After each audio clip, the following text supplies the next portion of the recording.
Ao anatin'ny tontolony tsy fandriam-pahalemana izay hatrany ary no anoizatsika ny vaovao mitoetrany ary manjaka izay tsy fandriam-pahalemana izay ny amin'ny distrikany Amboasary Atsimo araka ny nambarany solombavambahoaka avy any an-toerana Solange Angèle izay mangataka indrindra mofony mba anaparitahana ireo mpitandro ny filaminana any amin'ny commune manodidina an'Amboasary Atsimo an-tampon-tanàna.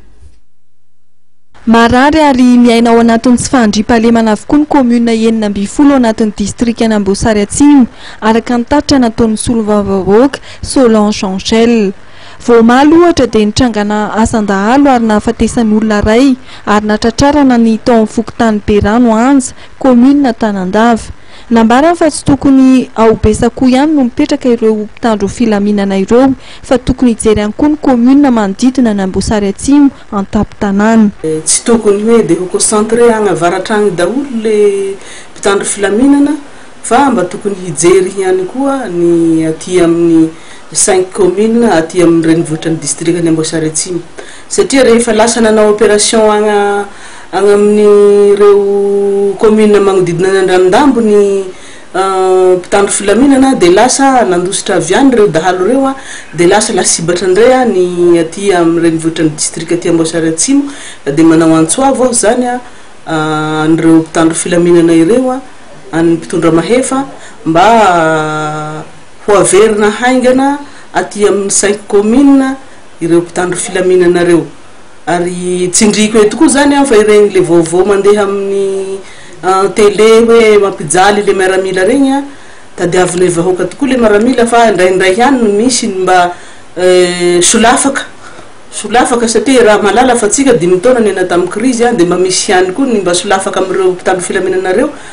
dia mba manao an'izay tsy mety tsy tokony hataony fa ny akamarony zany dia manao ny asany ara-dalàna ka ny raha ny sitraponay olombo fidy avy agny Amboasary Atsimo dia ny hijerena ny mba vahaolana maharitra ny hijanonan'ireo mpitandro filaminanareo agny. Nitaky ny tokony anatotosany fanafana mpanatanteraka ny fekevitra momba ny tsy fandriam-pahalemana izay mivolavolainy teo anivon'ny anteny meram-pirenena izy ireo. Mahagagagaga ihany zany fa le résolution nataonay tato amin'ny assemblée dia hoe tokony hojerena hisy ny opération ciblée moa zany mbola hoe roa volana nomena ny nangatahana amin'ny membre ny gouvernement mba hanatanterahana an'igny le fohiezaka igny dia tokony hatao zany le opération ciblée satria dia hitan'ireo vahoaka ireo igny le misy an'le omby hoe ary le omby efa tsy afaka makagny satria tsy vitsy le mpitandro filaminana aty amin'ny commune ny Amboasary ary le zavatra lasa ohatrany hoe mikisaka agny amin'ny commune ny Fort Dauphin tondrany an'ireo omby reo ao amin'le commune ny Ambatoabo lasa agny le omby